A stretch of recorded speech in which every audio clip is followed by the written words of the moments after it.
चलिए आज पढ़ते हैं बीएसटी का चैप्टर नंबर 3। तीसरा चैप्टर है व्यावसायिक वातावरण।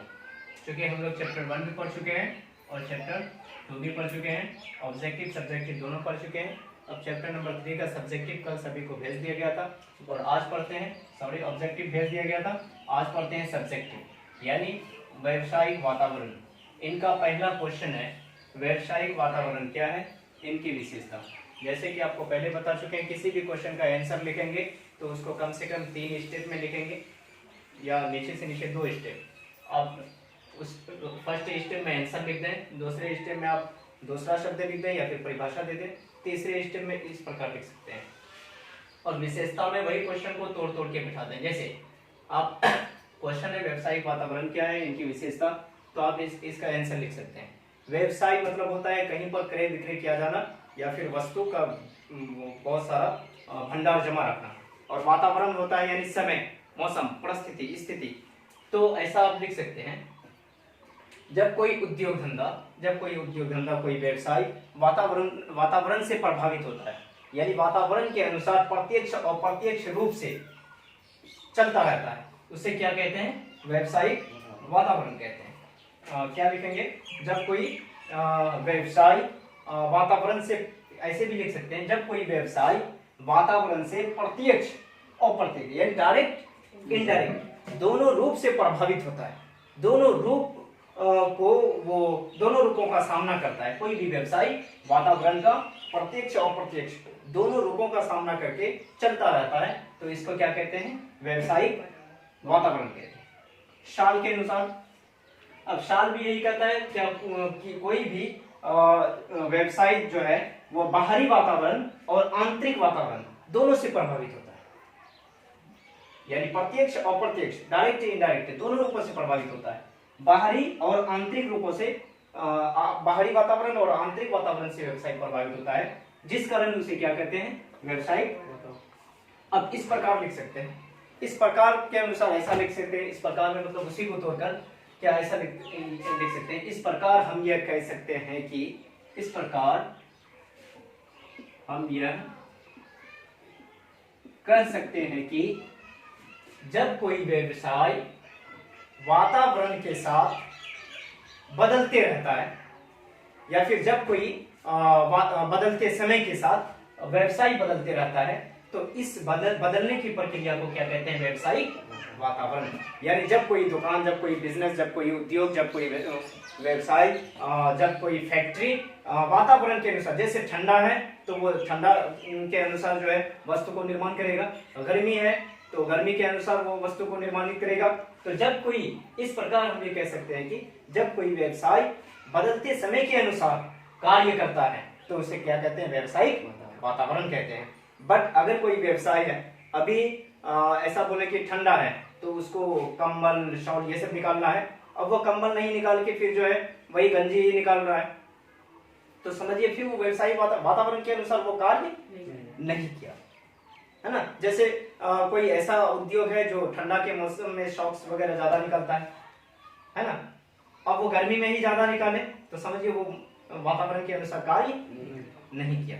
जैसे वो ठंडा का मौसम है तो उसको छतरी वगैरह बनाना, सॉरी वर्षा का मौसम है उसको छतरी बनाना है, और वो जो है छतरी वो बारिश का मौसम में बना रहा, तो मौसम के अनुसार वो कार्य किया, वातावरण के अनुसार नहीं किया, फिर वो व्यवसाय क्या है, वातावरण वाला नहीं है। इसीलिए कोई भी व्यवसाय होगा तो वातावरण के साथ प्रत्यक्ष और अप्रत्यक्ष यानी सीधा हो या टेढ़ा हो, उन रूपों से वो लाभ हो या हानि हो, उन रूपों पे वो कार्य करेगा मौसम के अनुसार, तो उसको क्या कहेंगे, व्यवसायिक वातावरण कहेंगे। और शान भी वही कहता है कि जब कोई व्यवसाय बाहरी वातावरण एवं आंतरिक वातावरण, बाहरी यानी व्यवसाय से बाहर, एक आंतरिक होता है यानी व्यवसाय के अंदर क्या क्या स्थितियां हैं, क्या क्या समय टेबल है, उनके अनुसार चलता है, तो उसको क्या कहते हैं, व्यावसायिक वातावरण कहते हैं। फिर इस प्रकार हम ये पैराग्राफ चेंज करिए, इस प्रकार हम ये कह सकते हैं कि जब कोई भी व्यवसाय बदलते समय के अनुसार अपना कार्य को करते रहता है तो इसे क्या कहते हैं, व्यावसायिक वातावरण कहते हैं। ये आंसर है। फिर इनका विशेषता में जाएंगे, तो विशेषता में नंबर 1 यानी रुकावटें।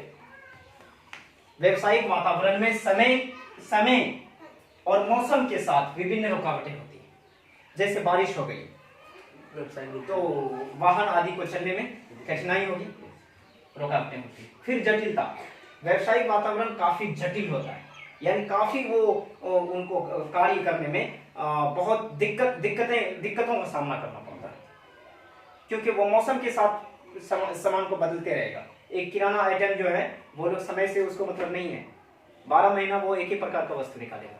लेकिन जो व्यवसायिक वातावरण पे डिपेंडेंट है, यानी समय के अनुसार ये कार्य करता है, तो उसमें काफी ज्यादा। फिर जोखिम बहुत रहता है व्यवसायिक वातावरण में। सपोज अभी ठंडा है, ठंडा वाला वस्तु बहुत ज्यादा निकाल लिए, उतना सेल ही नहीं हुआ, बच गया, तो अब जो गर्मी में वो बेकार हो जाएगा।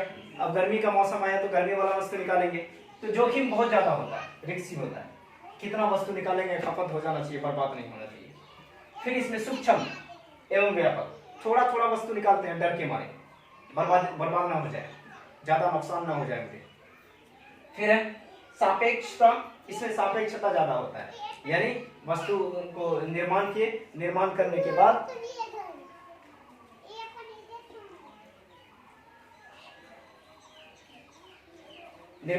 बाद वातावरण पे निर्भर करता है कि कितना लाभ होगा, और ज्यादा लाभ नहीं हो पाता। एक ये है व्यवसायिक वातावरण, यानी वातावरण के अनुसार जो व्यवसाय चलता है उसको क्या कहते हैं, व्यवसायिक वातावरण कहते हैं। साल के अनुसार बताएं, फिर क्या बताएं, इस प्रकार में आप उसी को तोड़ के लिख सकते हैं, आप उसको इसका विशेषता लिख सकते हैं। अब है अगला क्वेश्चन कि व्यवसायिक वातावरण के प्रकार बता दें। तो दो ही प्रकार होता है, याद रखिए, एक आंतरिक और एक बाह्य। प्रकार में दो, एक आंतरिक व्यवसायिक वातावरण, दूसरा बाह्य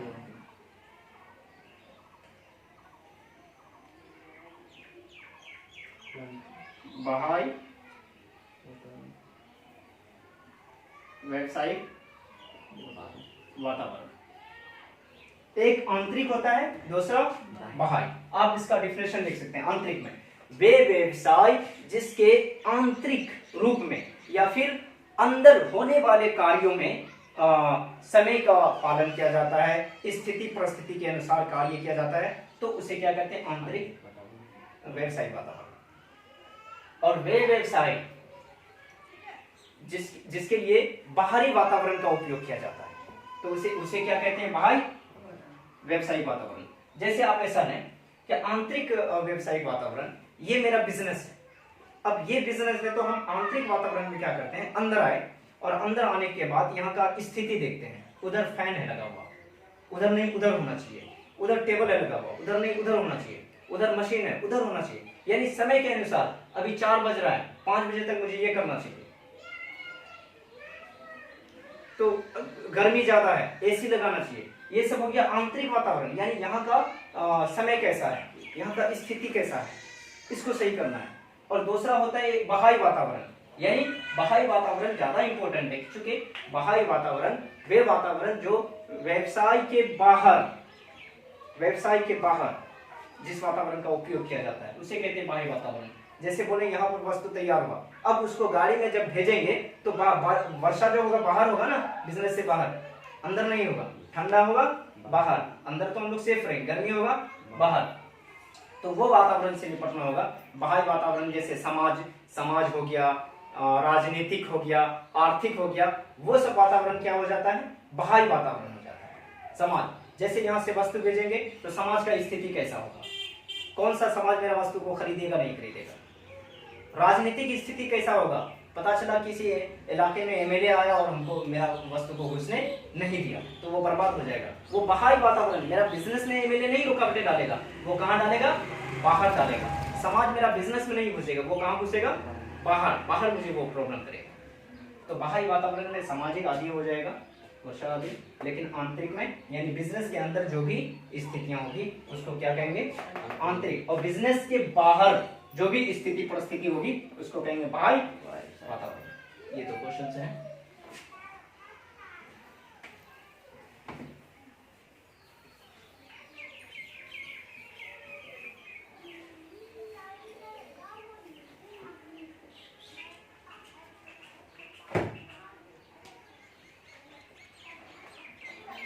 अगला क्वेश्चन है,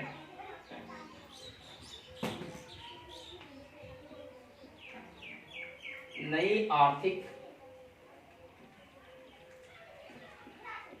नीति क्या है, प्रकार होता है।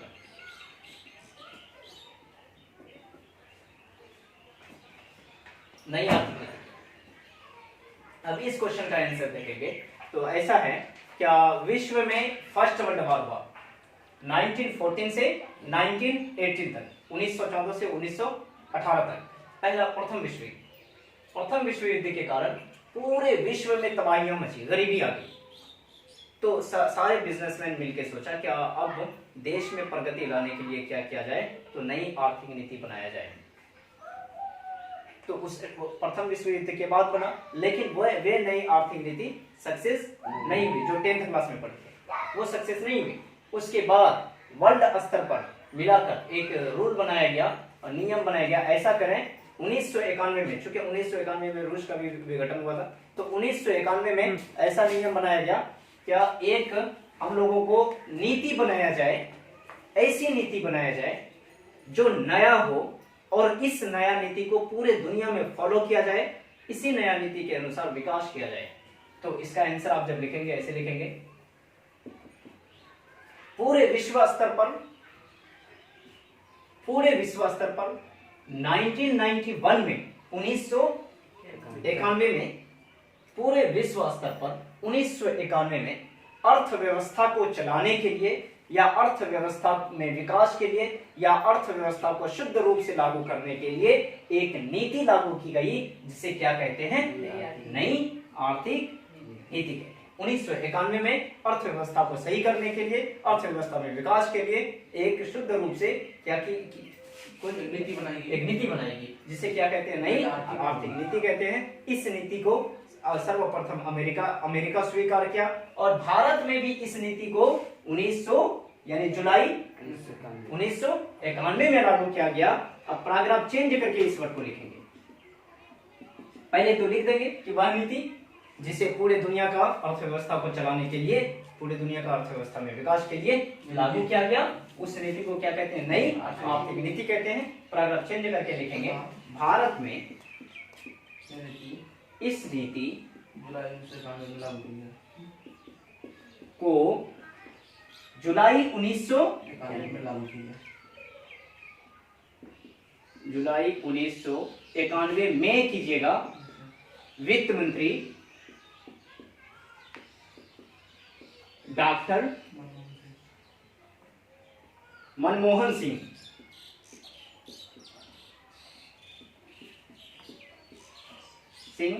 के द्वारा लागू की गई। भारत में इस नीति को कब लागू की गई, 1991 में लागू की गई और वित्त मंत्री किसके द्वारा, डॉक्टर मनमोहन सिंह के द्वारा। आप यहां तक लिख लेंगे। उसके बाद अगर आप करेंगे प्रकार, तो प्रकार में जाएंगे, इनका तीन प्रकार है, 3। नई आर्थिक नीति, वह नीति जिसे 1991 में बनाकर विश्व के अर्थव्यवस्था को नए रूप से लागू किया गया, उसे क्या कहते हैं, नई। किसी टाइप से आप आंसर को लिख सकते हैं। आप पैराग्राफ चेंज करके लिखिए, भारत में इस नीति को जुलाई 1991 में वित्त मंत्री डॉक्टर मनमोहन सिंह के द्वारा लागू किया गया। अगर बोले उस समय सरकार कौन था भारत में, तो नरसिंह राव, कांग्रेस की सरकार, नरसिंह राव। अब प्रकार लिखिए। अब प्रकार 3 प्रकार में जाइए। नंबर 1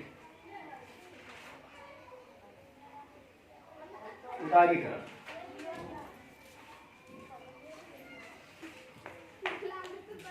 नंबर 2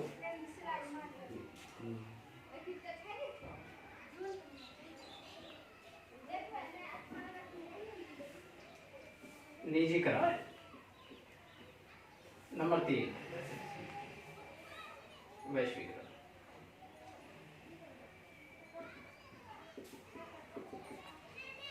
तीन प्रकार। नंबर 1 में उदारीकरण, यानी नई आर्थिक नीति हम पढ़ा रहे हैं। नई आर्थिक नीति क्या है, वह नीति जिसे नए रूप से 1991 में पूरे विश्व का अर्थव्यवस्था को सुधारने के लिए लागू किया गया, उसे क्या कहते हैं? नई आर्थिक नीति कहते हैं। भारत में भी इसको 1991 में लागू किया गया डॉक्टर मनमोहन सिंह के द्वारा।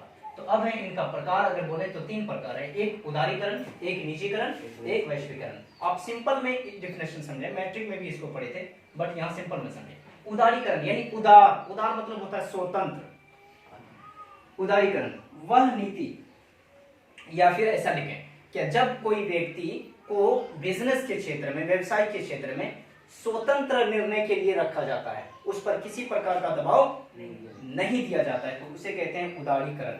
या फिर डिफिनेशन अगर ज्यादा शुद्ध देंगे तो ऐसे दे सकते हैं, जब कोई व्यक्ति किसी कार्य को स्वतंत्र रहकर जोखिम भरे रूप में करते हैं तो उसे क्या कहते हैं? उदारीकरण। जब कोई व्यक्ति किसी कार्य को स्वतंत्र रूप से जोखिम भरे रूप में करते हैं, उदारीकरण कहलाता है। जैसे जोखिम भरा ऐसा बोले कि कोई व्यक्ति स्वतंत्र रहेगा, सपोज आप घर में स्वतंत्र रहकर क्या करेंगे, माता पिता आपको कुछ भी रुकावटें नहीं डालेगा, तो आप कुछ मनमाना करेंगे तो कभी कभी खतरा भी होगा, क्योंकि आपका आगे पीछे कोई नहीं है। लेकिन आगे पीछे कोई नहीं है, खतरा तो होगा, अगर आप अच्छा कर लिए तो बहुत ज्यादा प्रॉफिट होगा, क्योंकि कोई रोकने वाला है नहीं, जो करेंगे आप करते जाएंगे। तो ऐसा कहावत है ना, जिसका माता पिता नहीं, अनाथ बच्चा है, या तो अच्छा करता है या तो वो बर्बाद हो जाता है। तो ये है उदारीकरण, जब कोई व्यक्ति स्वतंत्र रहकर जोखिम भरा कार्य करता है तो उसे क्या कहते हैं? उदारीकरण कहते हैं, जिसमें अधिक से अधिक प्रॉफिट कमाने का आशंका रहता है, क्योंकि रिस्क कवर करेंगे तभी कुछ होगा। आप पढ़ने के लिए आए, रिस्क कवर किए तभी आप पढ़ रहे हैं, ये सोचते हैं कि रोड पे एक्सीडेंट हो जाएंगे तो पढ़ने क्यों जाएं, तो फिर आप नहीं आ पाते। फिर है निजीकरण। निजीकरण में ऐसा रूल बनाया गया कि जब कोई व्यक्ति को निजी कार्य करने का अधिकार दिया जाएगा, आप अपना पर्सनल कार्य कीजिए, सरकार का उसमें कोई हस्तक्षेप नहीं होगा, उस नीति को क्या कहते हैं? निजीकरण। जब कोई व्यक्ति अपना पर्सनल कार्य करे, अपना निजी कार्य करे जिस पर किसी का अधिकार ना हो, उसको कहते हैं निजीकरण। फिर बनाया गया वैश्वीकरण, यानी जब वह नीति जिसमें पूरे विश्व का अर्थव्यवस्था को सही करने के लिए पूरे विश्व का एक दूसरे के साथ एकीकरण किया जाए, यानी मिलान किया जाए। भारत पाकिस्तान के साथ करेगा, पाकिस्तान अफगानिस्तान के साथ करेगा, अफगानिस्तान अमेरिका के साथ करेगा, यानी ये ऐसी नीति है जो पूरे विश्व को एक साथ मिलाकर अर्थव्यवस्था को सही किया जाता है। ऐसी नीति को क्या कहते हैं? वैश्वीकरण कहते हैं, यानी वह नीति जिसमें पूरे विश्व का अर्थव्यवस्था में सुधार के लिए पूरे विश्व के देशों को एक दूसरे के साथ जोड़कर कार्य किया जाए, या पूरे विश्व को एक साथ मिलाकर एकीकरण किया जाए। एकीकरण मतलब होता है विश्व का, वैश्विक यानी विश्व, एक करण मतलब होता है मिलना, यानी पूरे विश्व का मेल को क्या कहते हैं? वैश्वीकरण, यानी पूरे विश्व को एक दूसरे से जोड़कर अर्थव्यवस्था में सुधार के लिए कार्य करना, इसको कहते हैं वैश्वीकरण। जैसे उद्योग धंधा हो गया, आपका व्यवसाय हो गया, फैक्ट्रियां हो गया, यातायात प्रणालियां हो गया, बिजली हो गया। जैसे यातायात ले लें, रोड प्रणाली, भारत से दूसरे देश में भी रोड जाता है। आप ले लें वायु प्रणाली, भारत से हवाई जहाज दूसरे देशों में जाता है, तभी तो विकास होता है। तो ये सारा चीज क्या हो जाएगा? वैश्वीकरण हो जाएगा। आज का क्लास यहीं तक है, फिर आपको पेज भेज दिया जाएगा, जिसको समझने में प्रॉब्लम होगी पेज देखकर आप लोग लिख लेंगे और फिर बार बार सुनेंगे, उससे भी याद हो जाएगी। नेक्स्ट क्लास कल देखा जाएगा।